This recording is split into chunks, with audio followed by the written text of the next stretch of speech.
Welcome in. Good evening. It's AC After Dark. We are live everywhere you can be live. Steve Willis, Jeb Beecham, and know that is not a glitch in your screen. That is the one, the only, Thomas. What's up, boys? Good All evening. right. Yeah. Yeah, doing good, guys. How y'all? Man, we're good. We're good. Let to see you actually in the flesh here instead of in our chat. So if you're not in the chat, who's going to be? Well, it's alive and ready for you, ready to rock and roll. So we got an action-packed show. We're going to recap the Week 8, Tennessee, Alabama, LSU, Ole Miss. We'll briefly talk about those games. The world's largest outdoor cocktail party is happening. There's this thing called baseball. Yeah, they're still playing that thing. We'll also talk about Ole Miss Auburn and our picks. Yeah. That's what we do. Picks. So, Steve, looks like Ole Miss found themselves a little bit of defense, huh? Yeah. I just I sent a message to Jake Crane of the J Boy Show that just said, "Uh-oh, we play defense now," and it just kind of a funny response.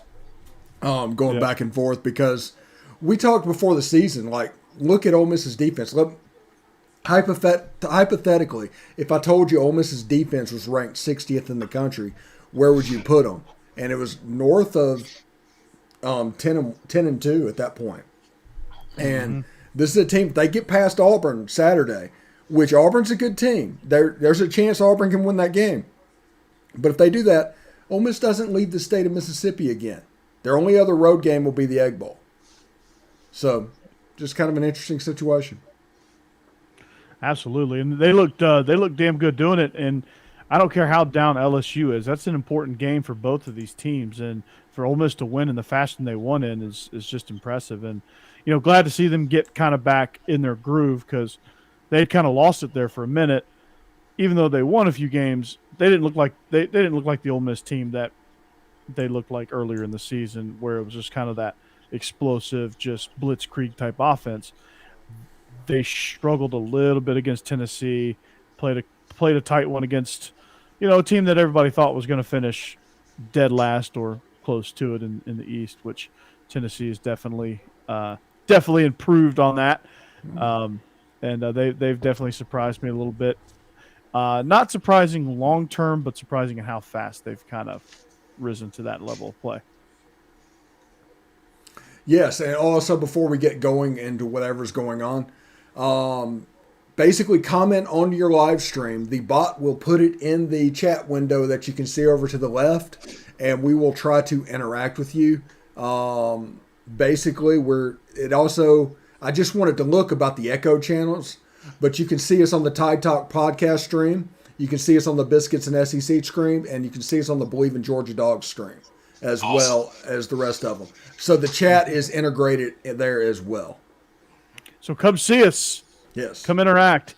Stacy's here. Cassidy's here. We got a whole party here in the chat. Jake is live with us. He's in the fourth box where we usually have Tweets After Dark. Jake, you're much more interesting than Tweets After Dark, so I just got to say that. Bama, Tennessee, that game started out kind of nerve-wracking. What do you think, Jake? How did you feel going into that one and progressing through it? Yeah, it was a fun game starting out.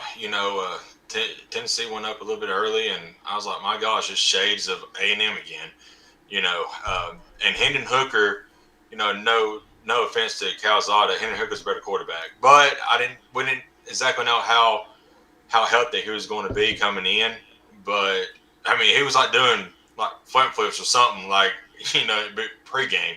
So I was like, okay, if he's doing that he's fine. So Yeah. But and I did realize, or I had a feeling that later in the game, like third, fourth quarter, the depth situation would come and be a huge advantage towards Alabama, and it showed. It just wore Tennessee down. They don't have a lot of depth right now. They got a lot of guys hurt. Like me and Jet was talking before the show, they got a lot of players who shouldn't be playing, should be resting, but they're hurt, so they got to play, because they have nobody to step in. So I kind of had a feeling that was going to happen later in the game. So I'm just glad we got a good win out of it. And, we get an off week to kind of settle the nerves. And we got LSU coming up. So I know them Tigers, they're going to be ready to go if they have a team to play after everything we saw today. What Eddie O said. Go Tigers. Yeah. Yeah. That is called mailing it in. I don't want to practice today, so we're too hurt. Yeah. That's called I'm gone anyway, and they're definitely not going to hire me this time as the interim, no matter how good I do. So, you guys want the day off? Okay. All right. Although interim ed is the best ed. Oh, absolutely. Old interim ed. So, interim ed was absent from the game against Ole Miss. That's for sure. That he did not show up there. But I was impressed with Ole Miss. I was impressed with Tennessee. They were able to push the field vertically, which I haven't seen a team do that to Alabama in quite some time. Like really push the field vertically that often. I mean, yeah, A&M did it some, but Tennessee I think was able to really put a lot of pressure on them vertically, and that was impressive to see. And Tennessee, man, I just when they get some horses, man, they're going to be dangerous. I love the way they play. I love the style they play. I hate to say that. I'm going to have to turn in my dog card. I'm afraid if I keep talking nice about Tennessee. But I can't help it, man. Josh Heupel's doing a great job there. He really is. I am genuinely looking forward to watching Tennessee play each week because of their styles. They've got that Bob Shoop style on the defensive side of the ball to complement we're just going to call it the Baylor offense. It's like the closest relative to Lane Kiffin and Kendall Briles is that Tennessee offense. And it just meshes well. You can see how the defense is built for explosives to get the ball back to the offense, and the offense is supposed to hit you quick. So it's supposed, instead of a death by 1,000 cuts, it's supposed to just bludgeon you to death, like over a basketball style run that Tennessee is going to be capable of doing. And in the future they will be. If they will leave Josh Heupel alone, he is the right guy to do it. So it'll be interesting to see what they look like in the coming years. Jeff, your microphone's messed up, brother. We can't hear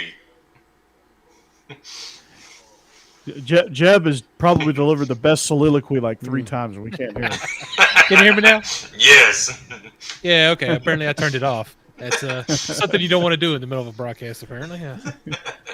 I hear that's frowned upon. Yeah, we are SEC After Dark. This is high-quality H2O. Yeah, absolutely. So I got the Braves game going right now in the background on my cellular device, and Braves are down 5-2 in the bottom of the 5th. Thanks for the updates on the chat as well. Max Free just did not get off to a good start for the Bravos. Hey, can somebody tell me when Houston joined the American League? I've brought this up like 3 times. When did this happen? Several years ago. They've been in there for a while now. They started out as American League bottom feeders. Yeah.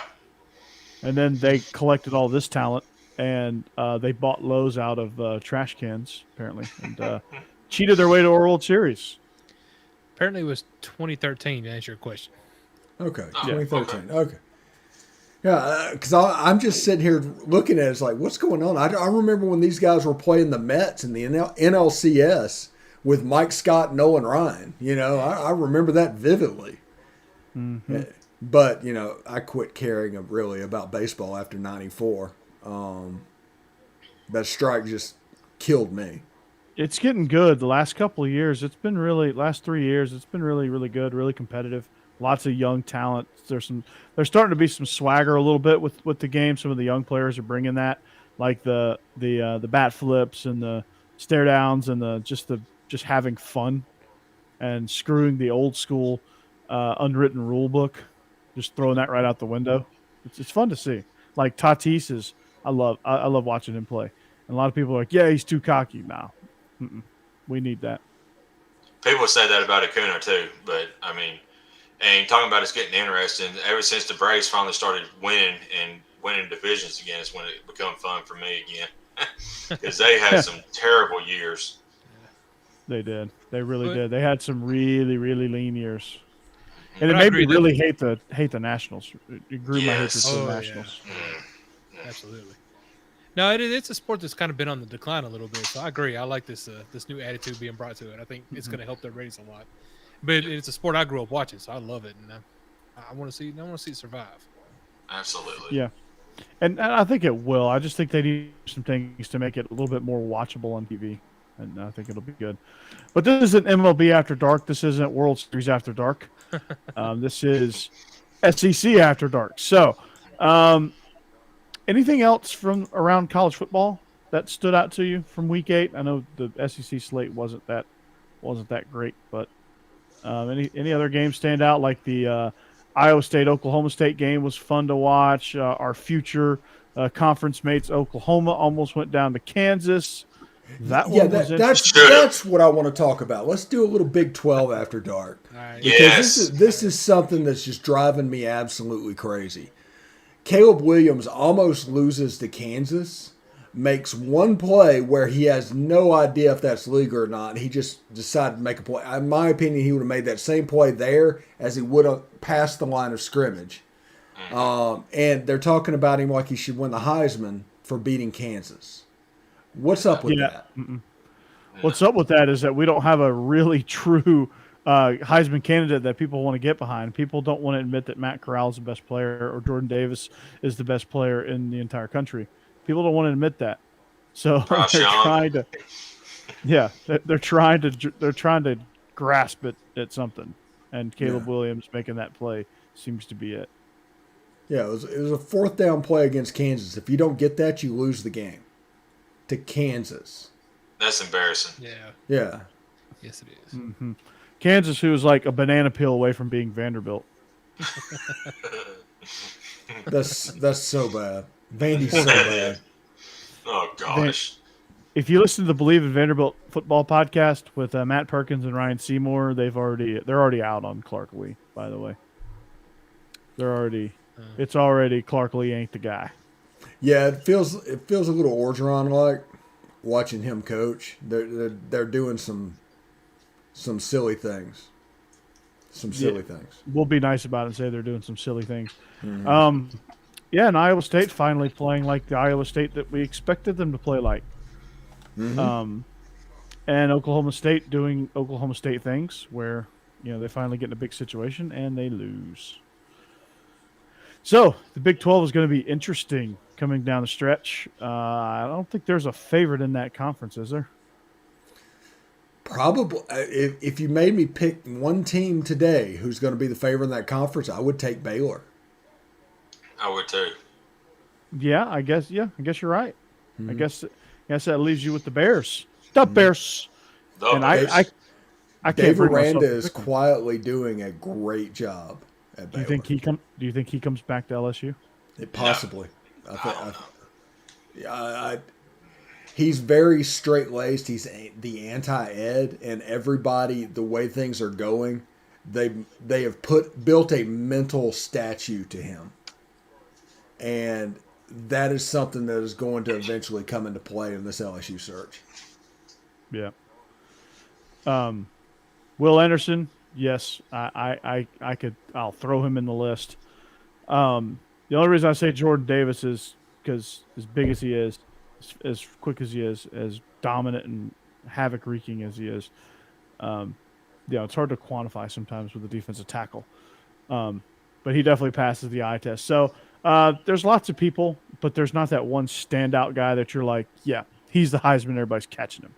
So the world's largest outdoor cocktail party, a game that I've been to 10 times. And I'm probably not invited back because George only won 2 of those. 10. That happened. The Spurrier and Urban Meyer, though, I mean, you can't hold that against you. It's not a superstition thing. Well, I didn't go during the Spurrier days. Oh, I went during my first game was the Zucker. Oh, Ron Zook. Yeah, couldn't beat him. Couldn't get past his teams. 2004 was a fun one, and yeah, that one was a fun one.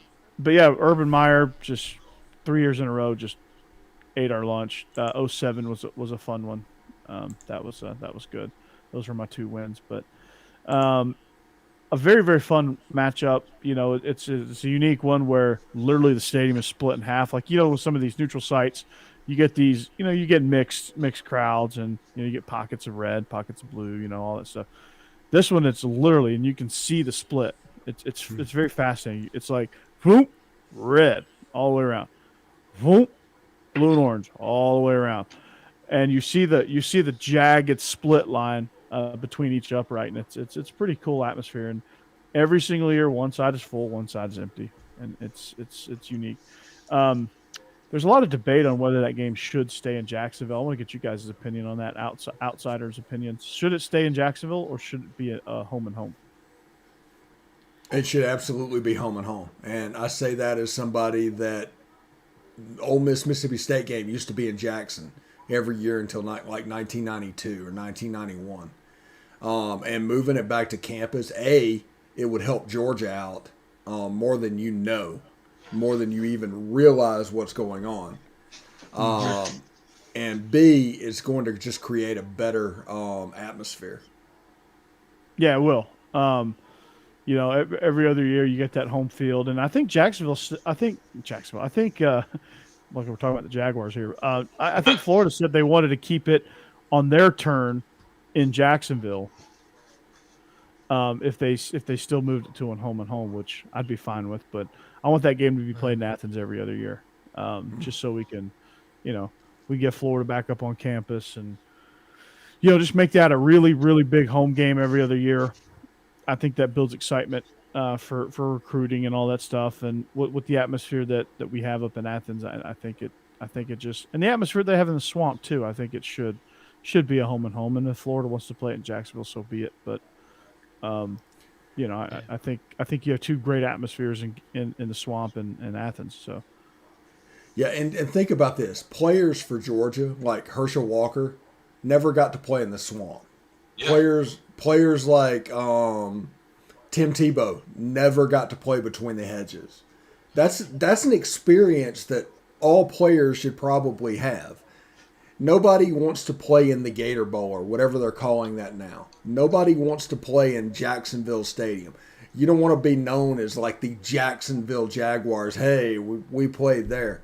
No, it's a cop-out designed from old school rules. We need to go back to home and home. No conference games need to be neutral site. And that goes for Texas A&M Arkansas as well.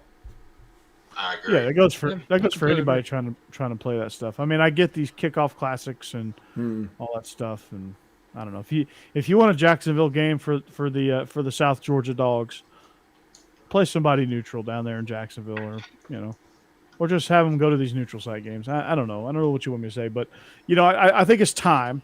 I think they've had it in Jacksonville since 1933, outside of the 2 years where they tore down the Gator Bowl and built whatever they call this place now, Alltel Stadium or ERJ and Associates Stadium. I don't know what they call this thing anymore, but whatever they call it, it needs to not host the Georgia-Florida game every year. And the Cotton Bowl needs to not host the Red River Shootout either. Like I think it's time. Yeah. I think it's time for DKR to host Oklahoma. I think it's time for the Dogs to play in the swamp. Yeah, I'm not against neutral site games. Alabama can play Miami to open the season in Atlanta. That's fine. I have no issue with that. Ole Miss opened up with Florida State on Orlando in like 2016. Those are fine. Let that be the neutral site game. Let that be the way that bowls supplement their revenue for the year and have that in there. But conference games absolutely should be home and home. Georgia doesn't deserve to lose a home game because they have to play one in Jacksonville, which is essentially a Florida home game because it's 50-50 split. Right. And I get it. It's unique. It was cool for a little while, but it's just time. It's time.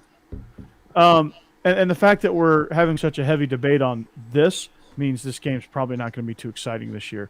They've got both teams have a quarterback I don't want to say controversy, but both teams are very, very indecisive on who they want to play at quarterback. Georgia trying to figure out if JT Daniels is healthy enough. And if he's healthy enough, absolutely he needs to be. He's QB1. He's QB1 for a reason. He has a higher ceiling than Stetson. Stetson is amazing. But again, like I keep saying, we've seen the limitations on Stetson. Stetson's a great spot starter. Stetson's a great, start 2 or 3 games for you and be spectacular. But we saw what he did over the course of a long stretch of the season. By the time he got to that Alabama game, they figured him out. Like, Stetson is going to get you to a certain point. I think JT can get you past that certain point. Stetson can come in and give you things that JT can't and be a good supplemental piece. But as far as carrying a team, I think JT's got to be that guy. Mm-hmm. Yeah. It's a game. We'll get to Jeb in just a second real quick. Sorry about that, Jeb. No, it's all right. I thought he cut his mic again. Yeah. Poor Jeb.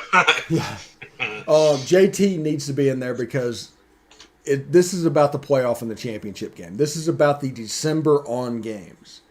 And JT gives you the best chance to win those games. Stetson Bennett can go 12-0 in the SEC. He can win all of those games. But this is about the games that are coming up in December in the SEC championship and the playoff. Absolutely. Jeb, what did you have? No, I agree. I think if JT Daniels, he needs to get back in and get some playing time in. And it's, Florida's a tough game. It's going to be a tough game, even if they are up and down. Always is. They're going to play the hardest in this game. But I think JT needs the reps. And he is your starter, like you said. He shouldn't lose it because of injury when he was playing well before. Mm-hmm. And Stetson Bennett he's good, but I think JT just looks better every time I've seen him play. I think he's got, like you said, the higher ceiling. He's a guy who can really take off for you. When healthy, that guy just has complete command of the offense. So, Cassie, to answer your question about why it's not, it's been a tradition since 1933. They've just always played the game in Jacksonville. Dan Mullen is so overrated for whatever reason. I can't stand the guy. I think you know the reason, Stacy. He's just a weird, cocky, arrogant dude. Smug. And speaking of which, I don't know why he doesn't know what he wants to do at quarterback. Like AR-15. Like, I mean, what more do you need to see from Emory Jones? Like, what more do you need to see that he isn't the guy? It's like Josh Heupel figured it out with Joe Milton pretty quickly. Like, yeah, you ain't the dude. At what point do you not realize that Emory Jones is just a running back with a good arm? Yeah. Like, the dude cannot play the quarterback position at this level. It's okay. DeJuan Mathis couldn't either. He's at Temple and he's flourishing. Mm-hmm. Some people just get so caught up with that potential, that word potential. Yeah. It's one of the worst words in sports, honestly. Yeah. It's okay. And it's not a knock on Emory. It is what it is. Like, he can't, he's shown that he cannot process the speed of the SEC. Yeah. He's got freshman corners picking him off from LSU who has mailed it in. Yeah, the problem is, though, that Anthony Richardson, as good as he is, doesn't necessarily take care of the ball. And because of that... that's just youth. That's just youth. But I don't know if Dan Mullen can coach it out of him. No, I don't think I'm losing confidence in his ability to do it because Kyle Trask changed everything last year. Dan Mullen's offense changed. Everything changed. And whenever it went back to the old Urban Meyer Mississippi State offense this year, you realize the game had changed. And you needed that passing attack and the points and everything that goes into it. And I don't know if he is going to have the personnel to get back to that Kyle Trask system because of the AR-15, because of Emory Jones. He's kind of pigeonholed himself a little bit. Yeah, I mean, AR-15 is kind of on that. He throws it better. He's a little bit more accurate than Emory Jones, in a lot of his throws. But again, I think sometimes his confidence makes him make bad decisions and throw the ball in places that shouldn't be thrown. But you got to be able to take care of the ball at the end of the day. But I do think AR-15 does give you the better chance to win. He is more dynamic. He has a more live arm. His really good throws are a lot better than Emory Jones's really good throws. His bad throws aren't as catastrophic. And he's just an overall better quarterback. Now, is he at the level that is needed in today's college football? Probably not. Is he making a lot of youthful mistakes? Absolutely. How do you get around that? Well, his running game is actually pretty good. His running backs are actually, he's actually getting them involved now, which is something that I said that if he ever figured it out, he might be pretty good. But now that he's got them going, now he can't get the passing stuff going. So he's kind of stuck in this like never-ending time warp or however you want to describe it. But he's too busy like talking about how good his team is, and he does like it's almost like he's got his head in the sand. That's how I feel about it. I don't know. Yeah, I agree with that a little bit to a certain extent, and it's like I said, I just don't know if Dan Mullen's going to be able to pull back. Although I expect this weekend he's done well in big games. I do expect Georgia to get Florida's absolute best. I don't know if it's going to be enough, but you're going to see wheel routes. You're going to see both quarterbacks. You're going to see a defensive effort even after what happened against LSU. That you're like, where have these guys been? But I still think it might be a 35-21 type game. I think probably 35-14 type game. I think it's going to be 14. I think this Florida offense is a lot like Auburn's offense right now. Like they're good in spurts, but they're really bad in other spurts. Yeah. And their really bad spurts are catastrophic. And that's kind of where Florida is right now. They have inconsistencies at quarterback. Yeah. If Florida throws it to the Georgia defenders and they turn the ball over and they don't play clean, this game could absolutely turn to a blowout really, really quick. Florida absolutely has to play clean. Now the question is, knowing that they have to play clean and knowing the pieces you have at quarterback, how do you make that happen and still be dangerous down the field, which you have to do against the Kirby Smart defense? It's interesting. And there's a ton of problems right now for the Florida offense. Yeah, I don't think they're going to be able to have opportunities to throw down the field unless those guys are on the run, because their offensive line is struggling in pass protection. You know, the Adam Andersons and Nolan Smiths of the world and Jordan Davis are going to be chasing those quarterbacks all over the place. There's going to be some things that those guys are going to get. It's going to be like DJ Ungulale. They might break one of these two quarterbacks or both. Like they're just going to. It's going to be brutal if they get going. Now, if Florida can find something that they can exploit and get down, if they can have a little success down the field, then great. They can settle in and have a really nice game. But if they let Georgia's defense get amped up, man, that's ball game. Yeah, also, real quick, not to go ACC after dark, but going from DJ Ukulele to who their next quarterback is, when they changed it, when you don't even try to pronounce his name, it's like Phosphate or something like that. And it's Phosphate. Like, it literally feels like Clemson's trolling all broadcasters. They go from a Hawaiian instrument to the periodic table. Yeah. It's like, what is going on? Now starting the periodic table. Clemson, man. Wow. They miss ETN? Do they miss their big offensive lineman? It's brutal. I believe they're the only one that hasn't scored 20 points against a Power 5 opponent this season. Yikes! Wow. And they were tied with Kansas, but Kansas put 23 on Oklahoma or whatever. And they have played Georgia Tech and Syracuse, and they still. That's pretty sad. But they also helped Kenny Pickett's Heisman campaign, so they absolutely did. Yeah, they absolutely did. Hmm. Mullen needs to turn Anthony Richardson loose. Yep. Absolutely, he does. Also, John Davis has a question. It says, "Roll Tide Roll. Any update on Chris Allen? Stacy said he's most likely out for the remainder of the season. Yeah. Yikes. Yeah. He is. Okay.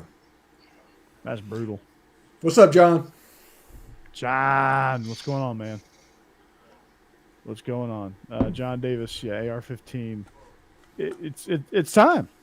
Yeah. But I hope they don't figure that out until next week. And I hope they don't figure out that Grantham is not a great defensive coordinator until next week. Next week you can fire him. This week, don't fire him. Oh, also, before we go, since Todd Grantham's weakness defensively is the deep ball, and you guys are so thin at wide receiver, I mean, it's obvious the game that you want JT Daniels, but, I mean, is this going to be a Lad McConkey show? Is this going to be the kid from Nashville? I mean, who is the guy that's going to step up this week? Because you have to attack that defense vertically. Yeah, all the above, and Brock Bowers. It's going to be their show, and Darnell Washington is back, so he's been back for a few games now. James Cook is going to be one of those guys. Justin Robinson, I think Arian Smith is due back. Marcus Rosemy-Jackson, I think, is due back too. That you could see. What about get in the Jermaine mix. Burton? I haven't heard much on Jermaine, but I think he's still kind of. I think there's still kind of a waiting game on him. Okay. But yeah, I mean, I think it's got to be the A.D. Mitchell show. It's got to be the Brock Bowers show. It's got to be Lad McConkey, baby. Which those three pieces have scored a lot of points so far. So why not keep going with that? So yeah, is the rumor true that if Georgia makes the playoff, George Pickens might be back? I've heard that rumor. He's working out, so he's moving around. He's participating a little bit in practice and individual drills and working on the side with Ron Corson and the training staff. So it's possible. I don't know. I mean, that's the goal, but I don't know if it's I don't know how realistic it is, but that's his goal. That's what they're working towards. Yeah. Him, even with shoulder pads on in that game, is going to force the defense to shade his way, which is even going to open up Jermaine Burton, Lad McConkey, those guys on the outside, and to make them even more effective. And if he comes back, it'll be a freakish recovery. So, yeah, I hope he does. I hope he can pull it off, but we'll see. He's working towards that right now, though. Is Cousin Eddie coaching Florida in 2022? I don't think they have the balls to fire him, and I don't think he's going to the NFL. So yeah, he will be. I don't think they have the money to fire him at this point. Yeah, I think they're kind of just stuck with him. Now, it'd be a huge favor to Florida if he decided to jump ship and go to USC, which that ain't gonna happen. There's no way. But I don't know. Crazier things have happened. But, let's do a little Big Ten after dark, real quick. James Franklin says that he is completely focused on Illinois this week. I heard and this. He's not interested in the LSU or USC job, but because he is completely focused on Illinois. The problem is he played Ohio State this week. Yeah. Yeah. He's focused on that overtime loss last week. He can't get past it. Gosh. Yeah. He's definitely laser. Yeah, you got me. How embarrassing was that game? They went into 9 overtimes and they only scored a combined 38 points. It's the most Big Ten game ever. Yes. Well, after the third overtime, they go to the basically the 2-point conversion shootout. Mm-hmm. Yeah. So it's God Almighty, it's just replace Penn State with Wisconsin or Iowa, and you've got the ultimate Big Ten story. The fact that it was Penn State actually kind of affects it and makes it look better than it was. It was a horrible game, absolutely horrible. Yeah, I mean Indiana's they're Michael Penix Jr. Illinois fell off a cliff. I'm so focused on Illinois too. Illinois, Burt Bielema. Did you see that formation where they had 9 offensive linemen all in a straight line? Yeah, that was very Stanford like 10 years ago. Yeah. I mean, you just look at it, it's like, come on, you're doing this for show. This isn't real. There's no way. And he had like 7 of them on one side. Yeah, It's like, what the hell, man? it's like, come on, man. John says, to me, the whole switching agents to Jimmy Sexton means he's jumping ship to USC or maybe LSU, and it's already a done deal. Talking about James Franklin, because he's completely focused on Illinois this week. And yeah, I would agree. You don't change agents unless you want to get out. Dan Mullen changed agents to Jimmy Sexton to get out and go to Florida, to get the Florida job. So I completely agree. Yeah, I wouldn't be surprised. I don't think it's a great hire for USC, but I think it might be LSU. James Franklin back in the SEC. Yeah, I think there's absolutely a chance he would take that LSU job. Do not overlook LSU in this situation. I feel like they can do better, though. No? I don't know. See, what the thing that everybody needs to take into account is the fact that these schools are fairly broke because of the COVID stuff last year. They're still operating at a whole. It's not business as usual right now. And that's the reason somebody like Shane Beamer's the head coach at South Carolina, because they had enough money to raise for the buyout, but they didn't have enough money for the next guy. So they had to find an economical approach to kind of go. And LSU's going to run into that. They got rid of Ed Orgeron. They're going to pay him $19 million. And now it's going to be, now what? They're going to dig up. They're going to dig up some cause, and they're going to get out of it. But, but you're still got to pay. You're still got to pay James Franklin. Yeah. I think you're getting another overpriced dude. Like, if you're gonna go bargain bin shopping, go get Billy Napier. He probably doesn't command as much money as James Franklin. See LSU, the ego will not allow them to hire Louisiana Lafayette's head coach. Yeah, that would be like Alabama, the coach at UA. Yeah, Bill Clark to replace Nick Saban. Ego is just going to get in that way.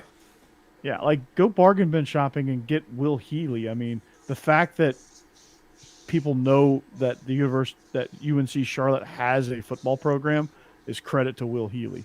Mm-hmm. Like, come on. Like, Will Healy should have been hired at Vanderbilt, personally. But like, if you're gonna go bargain bin shopping, like get somebody like that, man. Like that you don't have to pay a ton of money to. Like they're gonna have to pay a ton of money to James Franklin. And what did he show? That he got beat. What was it 13-10 and 9 overtimes against Illinois, who he's still focused on this week. I mean, like you're gonna pay $7 million a year for that. Oh, listen, like no. In 2013, I think it was 2013, I was embedded with James Franklin. I saw how he treated the media. I saw how he did, and the way he glad-handed everything that was going on. I was in bed the whole signing day with that class and just saw it up close and personal what was going on. You can see why James Franklin is successful. But the problem is James Franklin has given up the thing that made him successful at Vanderbilt to try and be a head coach. And that is going to whatever the offensive coordinator and give them the way to go. Because when he was at Vandy, they were running the Ralph Friedgen system. They were doing Ralph Friedgen stuff. And they were hyper successful. If he would get back to that, they would be hyper successful again, because the stuff about promoting his program and all the stuff outside, he gets an A for that.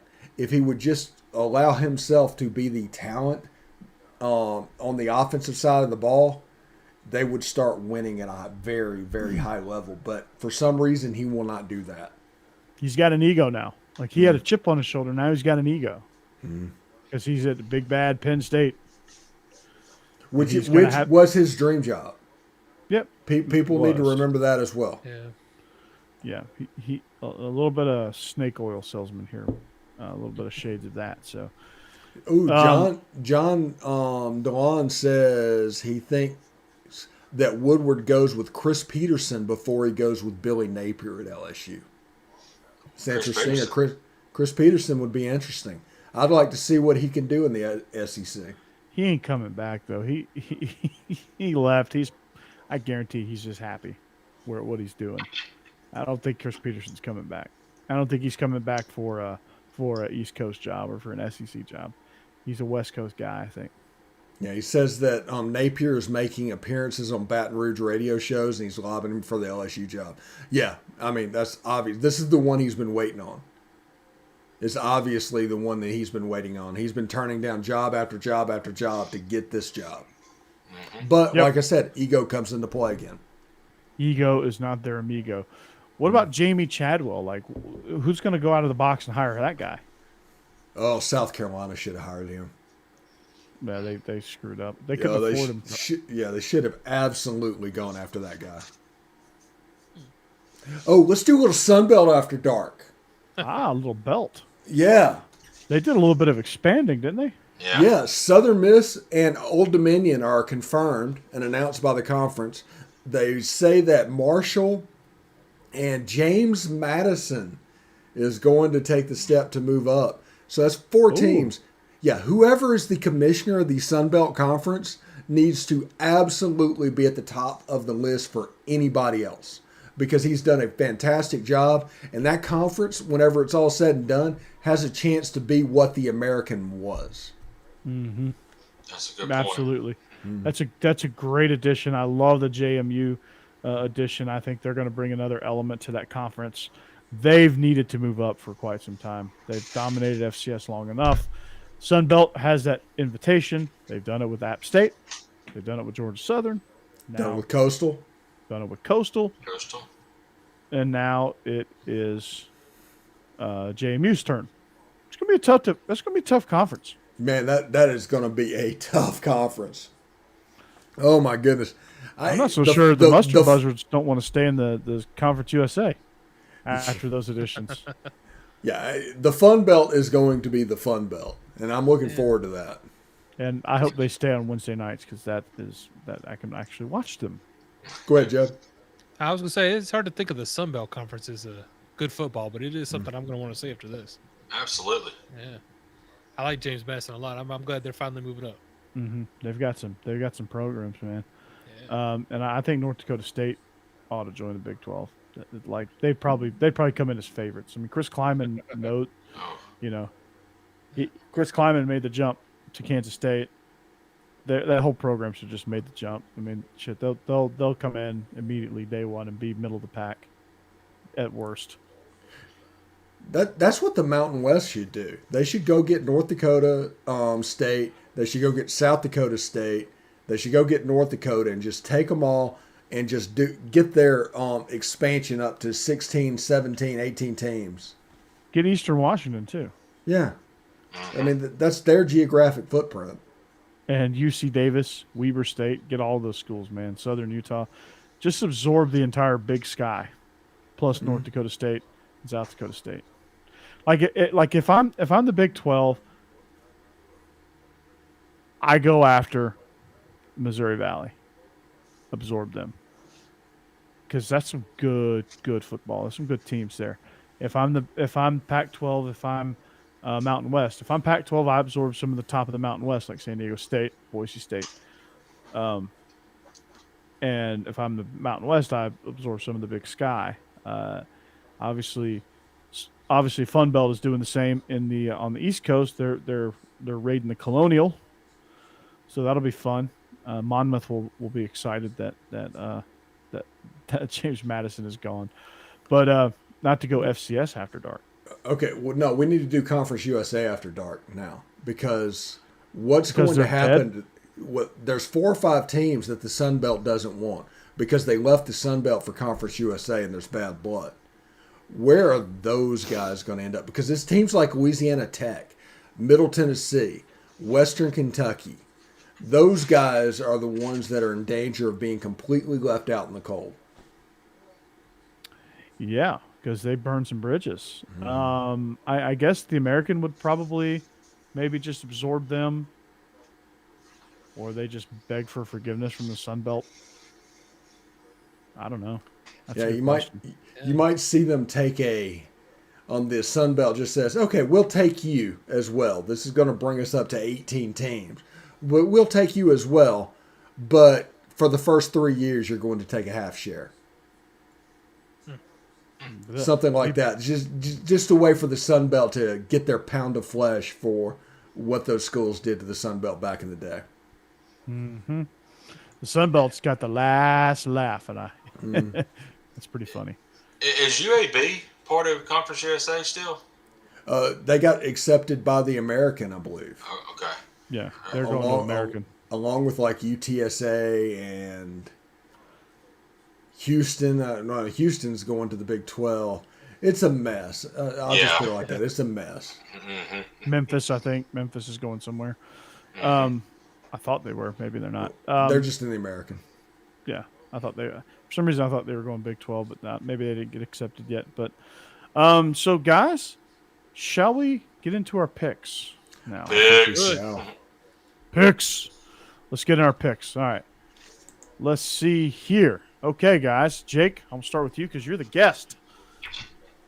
You are our associate producer. You're not a guest. Missouri, -16 on the road at Vanderbilt. Going to be a lot of black and gold in the stadium. Not sure who it's going to be rooting for. Jake? Mm-hmm. Probably. Yeah. Yeah. Missouri, they should cover this easily. Vanderbilt is just atrocious at the moment. So Missouri's probably going to win by 20, 23, 24 points. Jeb? Yeah, I'm not taking Vanderbilt anymore. I'm sorry. They burned me too many times. And Missouri's actually got a pretty decent offense, so I'm definitely going Missouri. Steve? And Missouri, just take this for whatever you want to take. Missouri has given up an average of 285 yards a game on the ground. It's the worst rushing defense I've ever seen, and I'm still taking Missouri to cover in this game. Oh, wow. Yeah, I'm taking Mizzou. Vanderbilt's just pitiful. They really are. They are pitiful. I've got everybody here. We're doing picks and everything. But before the Egg Bowl, right? 5 days before, Ole Miss and State both play. Ole Miss plays Vanderbilt at home. Mississippi State plays Tennessee State at home. Who has the tougher game? Vandy. It's Eddie George, man. He's going to coach circles around Clark Lee. Plus, that team will have already quit, so that'll be an interesting matchup. Yeah. Don't sleep on TSU now. Our next game, the world's largest outdoor cocktail party, which we talked in depth about. UGA -14 against Florida in Jacksonville. Jake? Yeah, me and Steven talked off air before we started. I feel like this could be close at half, but in the second half, it'd be a blowout. So I think that I think Georgia covers easily. I don't know. A team maybe like Alabama with a great offensive line and a big bruising back might be able to do something here, but I just don't see. Florida kind of lives on that running game right now, and I don't see them being able to run on Georgia at all. I think Georgia's going to run away with this one. I agree. I think we're going to make it a clean sweep, right, Steve? Oh, yeah, we're absolutely going to take that because I'm going to take, no matter who Georgia's taking, I'm taking Georgia in the points the rest of the season. Absolutely. There you go. That's a good rule to live by. That's a dangerous rule to live by in years past, but it's a good rule to live by right now. SEC championship game against Alabama. Who you got? I'm just kidding. You ain't got to answer that now. Georgia in the points. You know who I'm taking, Jake? War Eagle. No. Okay. Speaking of War Eagle, Ole Miss travels to the Plains. Matt Corral invades the Plains. Auburn is 3-point favorites at home. Yeah, I feel like this is easy money. Jake, how do you see it? Yeah, Ole Miss. I mean, my hatred for Auburn runs deep. I was gonna wear a blue shirt tonight, but I couldn't find one in time. Just kind of matched the Ole Miss colors, but I hope Ole Miss curve stomps them. So okay, all right. How do you really feel, Jeb? Curve stomp. I don't know. Oh yeah, curb stomp. Like Kirby, get it. Hey. Auburn, to me, seems to kind of found themselves a little bit here recently. I think Auburn's a good team, but Ole Miss is they're playing just great football right now. They got beat by Alabama, and I think they had kind of a rough week after that, just getting over Arkansas, maybe over that beating, but they still were able to beat Arkansas. They were solid against Tennessee. They were great against LSU. I think Ole Miss is going to win this one. Let me say something real quick. Okay. The reason I want Ole Miss to win is because if Auburn goes on to win, they're probably going to be 9-3 when they play Alabama. And Alabama versus 9-3 Auburn team at Jordan-Hare is Struggleville.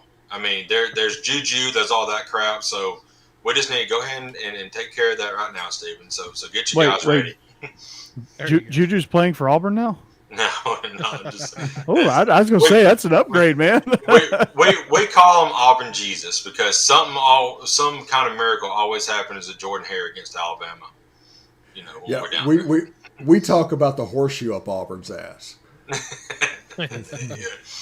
They have one. Yeah, that's for sure. Yeah, they have Speaking one. Trust me. I'm taking Ole Miss as well. This is a game, though, honestly, if Auburn can win by 3 touchdowns or Ole Miss won by 3 touchdowns, or if it was 5 points either direction, I would not be surprised. But I'm taking Ole Miss in this game. Yeah, I'm taking Ole Miss too. They're just too explosive. I think they found a little bit of defense now. I think they can get after the quarterback. And if you hit Bo Nix once, he's going to get happy feet and see ghosts and throw balls with no pressure that he thinks is there. So I'm taking the Rebs. Kentucky, basically a pick 'em at Mississippi State. That's a very interesting line considering where Kentucky is and considering where Mississippi State is. Jake? I'm going to pick Kentucky, but I mean, like you said, it's a pick 'em. Mississippi State has played a lot better here recently. Of course, they ran into Alabama and looked like garbage, but but before that, they have looked a little bit better. But Kentucky, I mean, they're a really good team. I mean, they ran up against Georgia, but other than that, they should have a clean slate from here on out to win and be 11-1 potentially. Jeb? Yeah, I agree. It's close because Kentucky's had a week off to rest. Mississippi State played Vanderbilt, so same thing. And really, honestly, I think Kentucky's just a little bit better of a team, so I'm going with them to cover this one. But it could go either way. I'm going with Steve. I think I'm gonna be on an island when I say this. Kentucky's gonna win big. Yeah. Like I don't think Mississippi State has an answer for Wandale Robinson and Chris Rodriguez and Josh Ali. I don't think they have an answer for any of that. I think Kentucky's defense is outstanding.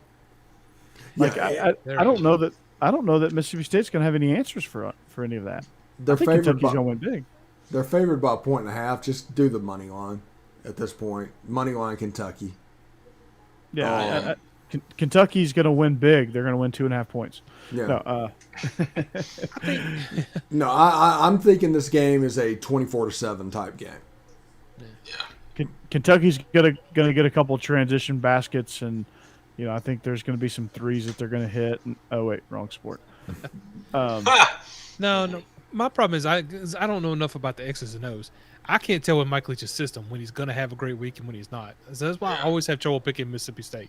Because I don't, some weeks they just come out and look great throwing the ball all over the place, and some weeks some teams shut them completely down. It's all about disrupting the timing from the quarterback position. If you can get him off his spot and disrupt his timing even in the slightest bit, they struggle. Like it's a timing-based offense. It's a 1-2-3 throw to a spot, and do not play man coverage.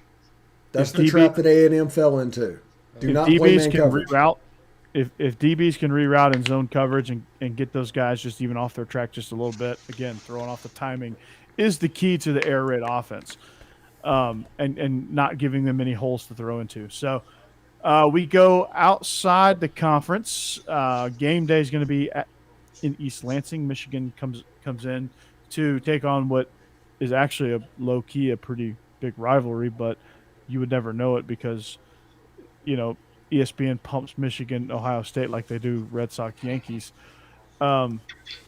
Michigan State playing really, really good football right now under Mel Tucker. I think Mel Tucker is a viable candidate. I think he would be a better option than James Franklin at LSU if you really want to know my honest opinion. But they host Michigan, who has a great rushing attack right now. They're playing some really dynamic football defensively. They're playing really, really tough. This is the best team they've had, I think, since 2006, where they were ranked number 2 in the country for a long time until they got shellacked by Ohio State. Jake, how do you see this one? I think with it being at East Lansing, Michigan State's got the advantage. It seems like Harbaugh finally has a quarterback for his type system. He hadn't had that, and they've been playing a lot better. Like you said, they got a good rushing attack, but Michigan State, they're on a roll this year. They look really good under Mel Tucker, so I'm going to give them the edge here. And I just haven't been paying enough attention to Michigan State. It didn't appear. I've been watching Michigan a little bit though, and they have looked really good. So I'm going with them just because I've watched them, I've seen them, I know what they look like, and I don't know that much about Michigan State. Steve? Yeah, I'm going to give the credit to the next coach at LSU, Mel Tucker, and the Michigan State Spartans to get the win in East Lansing. So Michigan State has been good. This is the point of the season where the Big Ten starts chewing each other up. Ohio State, Penn State right now, Michigan State. It's a chance for a team that's saying 9 and 10 or 10 in the country if they keep winning games to consistently move up to the point where that Auburn-Alabama game is oh so important. Yeah. I'm going Michigan here. I just think their rushing attack, and they're just overwhelming right now defensively. They make it tough, and I think they're going to get good enough quarterback play. I think they're on a roll. That has to account for something. Walker's a great running back for Michigan State, almost 1,000 yards there, but Michigan has a good 1-2 punch, and McNamara is playing outstanding at the quarterback position. So give me the Wolverines here. I'm probably going to regret that because every time I start to say, oh, Michigan's looking pretty good, they come flying down to earth and face plant. So, but I'm going to take the Wolverines here and then come back and eat my crow next week. Yeah, I learned that the Michigan helmets are actually, when I buy them, they come in the yellow, and the sticker is actually the blue part. That's the part that's painted in there. It's a little bit of an interesting factoid. Yeah. Huh. Did you know that David Green and David Pollock played Pee Wee football together? Yeah. I bet you if you... Did you know John Rice Plumlee plays baseball and the piano? Oh, does he? Oh, I never knew that. I never That's knew that. cool. Yeah. That's cool. It's a fun fact. Yay. If you watch CBS for 4 years in a row, you would know the fact about David Green and David Pollock.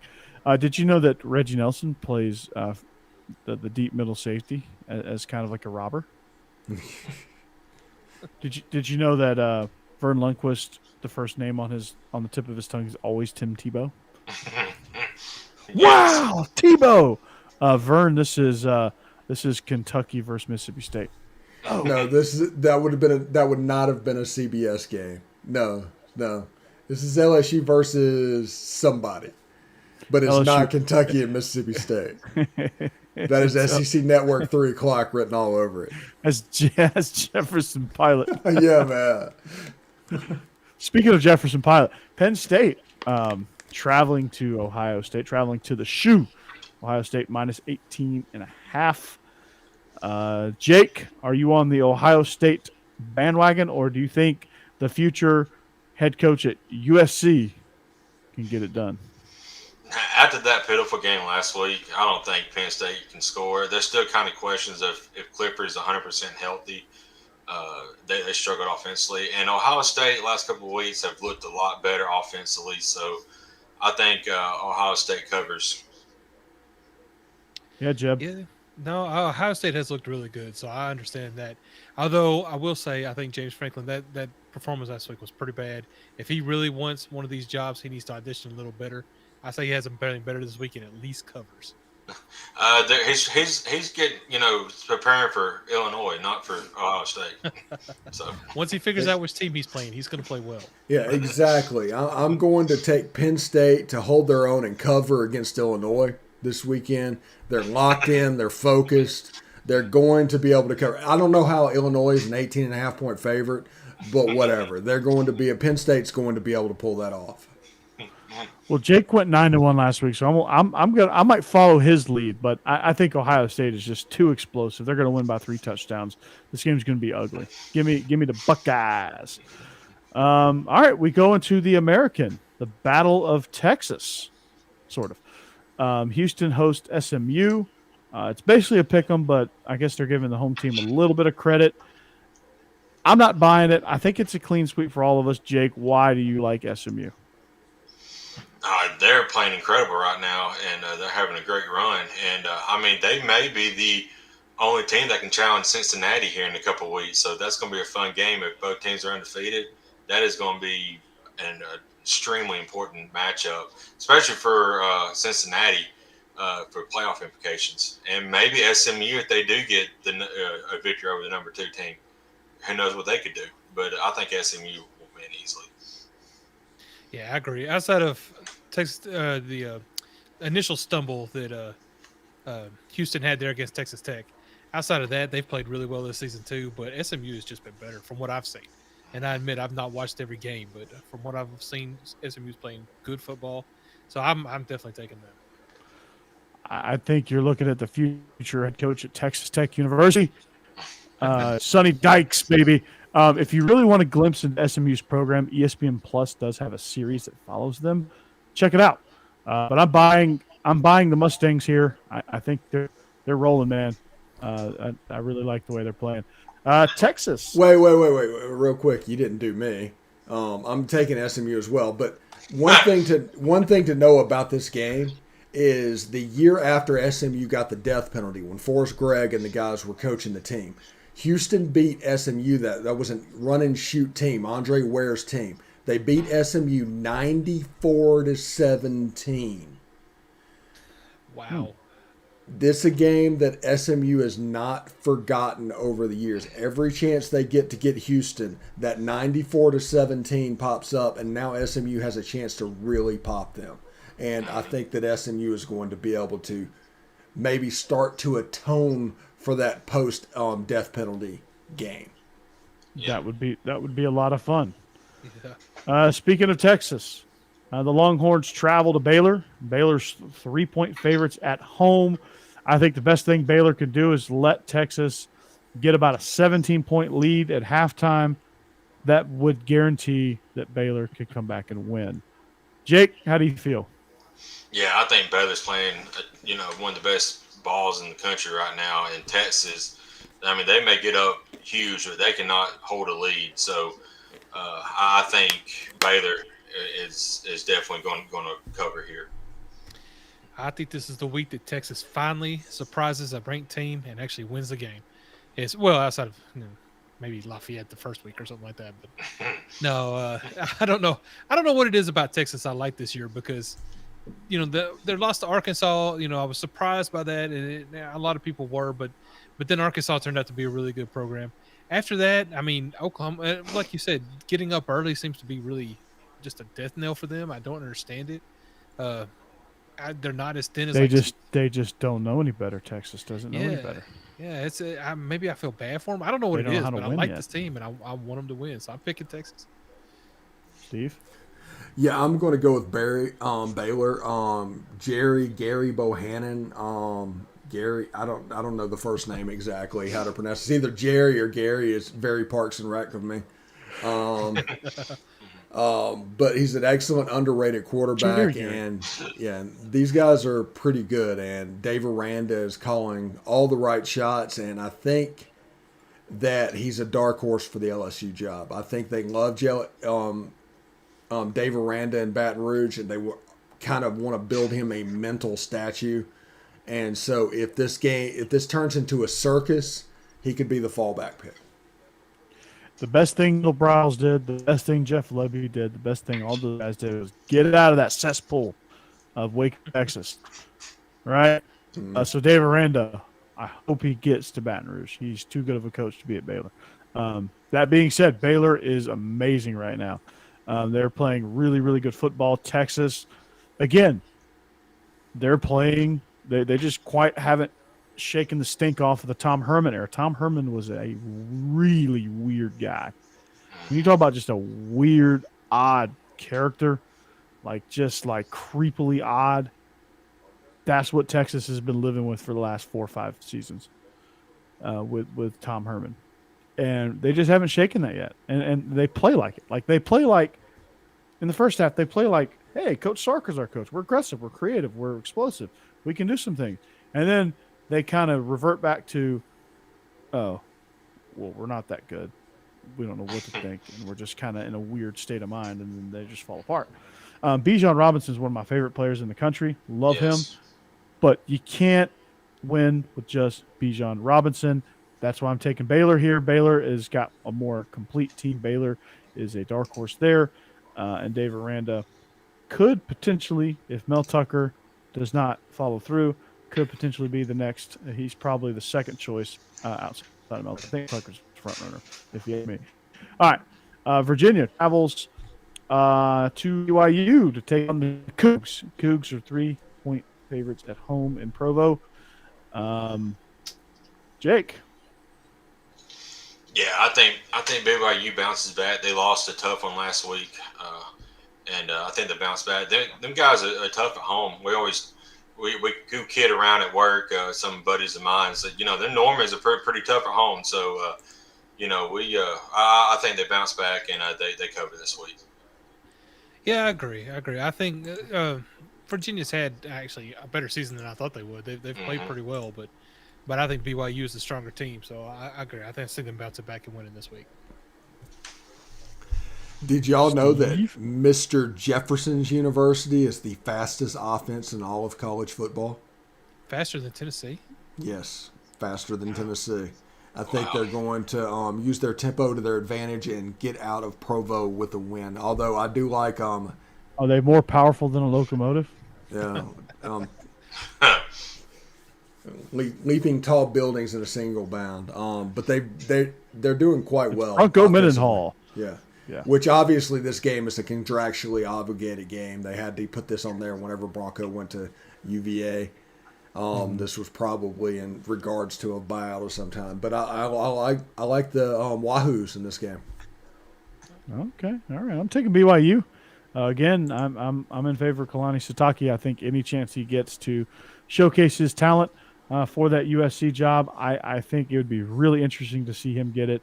That'd be really interesting for the Polynesian community as well if he was able to get it. So I'm rooting for BYU. I like them. They're kind of my Mountain West team this year that I really have latched onto. So I'm taking the Cougs here. I really like the style of play they bring. I think they're a little bit more physical than the Wahoos. So that's why I'm taking the Cougs. Last, maybe certainly least, maybe not least. I'm not sure.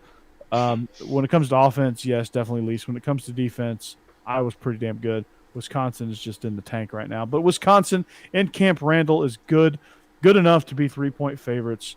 I feel like this possibly, again, I don't know if this is a trap. I don't know if you should take my advice. I did go 6-4 last week, but Iowa, they got to find some offense somewhere. Brian Ferentz, I don't know if he's the dude, but they've got to find some offense somewhere. Do they find it this week, Jake? Well, I'm going to pick them, and I hope they do. But, yeah, Wisconsin is tough at home, but this has another one of the Big Ten type games where it could be like a 7-3, 10-7, whatever type game. It just feels like that because both offenses have struggled, and it could be a snooze fest. But I think Iowa does enough to cover. Yeah, I'm not sure why Wisconsin is favored in this one, unless it's just that big of a home field advantage, or maybe they just match up real well with Iowa. I'm not sure, but Iowa, I think, is playing better football right now, so I'm taking them to win that game. Yeah, Iowa's gonna at the end of the third quarter wave at a non-existent children's hospital, and Wisconsin's going to do jump around, and I'm going to enjoy the jump around, and I'm going to take Wisconsin in this game. Yeah, I jump around. Funny story about Wisconsin. The two guys I do illegal motion with, and the guy that hosts Believe in Badgers podcast. He hosts that with the Hebrew Hammer himself, Matt Bernstein. Check that show out if you need a Big Ten show. If you want to get outside the conference for a minute and get into the Big Ten, that's a really, really good show. I'm trying to convince my friend Josh to do an Iowa show. I think that would be intriguing. But when you look at Wisconsin, when somebody gets injured, no matter what the injury is, severe or not severe, the student section would start screaming, "Shoot him like a horse! Shoot him like a horse! Shoot him like a horse!" Oh, wow. Yeah. Wow. Big Ten, Okay, so Big Ten football, folks. He told me that, and I was like, "Oh my god." Speaking Wow. of Big Ten football, this is Big Ten After Dark. Has anybody heard from Minnesota in like 5 weeks? Yeah, they're surging, man. They're rolling. They got beat by who? Like Bowling Green or something like that, and then after that they went on a tear. They went on an absolute tear. They've been destroying people. Yeah, but that's kind of like, and other than that, Mrs. Lincoln, how was the show? Yeah. Well, they're rowing the freaking boat. I think Yeah. they upended North. Let me. You guys talk about something, and I'll look that up there. Talk about something, anything. Let's talk about How's the weather, folks? Yeah. Minnesota plays Northwestern this week, by the way. Okay. They beat the holy you know what out of Maryland last week. Yeah, Maryland's kind of fallen off the cliff. They beat how do you pronounce his first name? Talia? Talia. Yeah. Talia. Talia or something like that. I think it's Talia. Yeah. I don't know. Yeah. Come on, Jake. You should know that. Minnesota beat Nebraska 2 weeks ago. Well, everybody reached Nebraska. That's true. They were off week 6, and they beat Purdue, who beat Iowa. So Minnesota's better than Iowa. And then this was the week that they lost to Bowling Green. So ever since week 4, they've been on a freaking tear. So PJ Fleck, the next head coach at USC. Everybody's the next head coach at USC. Pretty much. The only thing that I'd be willing to bet on is that Sonny Dykes is going to be the next head coach at Texas Tech. I would bet on that one because of Spike Dykes and the legacy of that family in Lubbock. Mm-hmm. Like if I'm Texas Tech, I throw the freaking bank at it, or I go apologize to Cliff Kingsbury and say, "You want to come back?" Yeah, he's Arizona undefeated in the NFL. Yeah, Arizona's killing it in the NFL right now. He ain't leaving. No, he's like, who would have thought he'd have turned more into an NFL guy? Yeah. But I mean, he did kick around in the league for a few years. Mm-hmm. I mean, he's not completely foreign to him, and he did hang with Tom Brady for most of those years. So there's something to that. But that's going to wrap it up for us here on Sunbelt, ACC, Big Ten, MLB, NBA After Dark, SEC After Dark. But no, that's going to wrap us up here on SEC After Dark. Jake, it's been a pleasure to have you. We should do this more often. The fourth amigo. I like this 4-shot here. Unfortunately, it's going to be a 3-shot from here on out because I'm leaving to go to USC. I'm going to be the next head coach at USC. So I'm taking your spot. Yeah, it's been real. I'm taking a La Terrain watch with me. Yeah. So if you want to catch us, follow us Facebook, Twitter, Twitch, Instagram. You can follow my shows, Believe in Dogs. You can follow Jake here on Tide Talk. Also catch Jake and I on our respective shows, Beast of the East and Best of the West. And tonight together we join forces to give you the best show on the planet, SEC After Dark. You can catch Steve. Yep, Earth, Wind, Fire. Nope. And yes, we are a soul reggae band too. But yeah, check us out. Hit that bell notification. Subscribe on YouTube. We are echoed all over the place. We are on Willis Digital Media, home of the Palmcast, which is actually killing it. This show is killing it. Best of the West is killing it. Beast of the East is killing it. We didn't have a show this week. We couldn't work out our schedules, but this will supplement that show for this week. But since we talked so heavy about the cocktail party, but so a lot of great things. A lot of great things in the offing. I'm excited at the direction of this. The chat was on fire today. I had a couple names that I've never seen before. Yeah. So welcome. I hope you guys pass the word on to your friends and say, hey, this ain't just an Ole Miss show. This is we talk MLB, we talk NBA, we talk NHL, we talk boxing, Sunbelt. we talk Sunbelt, we talk Tottenham Hotspur, we talk. Just kidding. It's mostly SEC. If you have me on a lot more, we'll talk about wrestling because I love wrestling too. Yeah, so we have English Premier League After Dark. Yeah. Everton, baby. Or actually, it could be like English Premier League this morning for them because it's probably daylight for most of Europe. So That's true. Yep, there you go. English Premier brunch with No, we got to. Okay, we got to work that title. All right. So, Most of my knowledge of that comes from Ted Lasso. Sorry. yeah, it's a good resource. So, for Steve and Jeb and Jake, I'm Corey Burton. This is SEC After Dark on Willis Digital Media. Hope you had as much fun as we do. Hope you have a great rest of your week and an even better weekend. We'll see you back here next week. Go Dogs. Hotty toddy. Roll Tide, says Jake. Go Big Orange. War Eagle. Jake, don't say War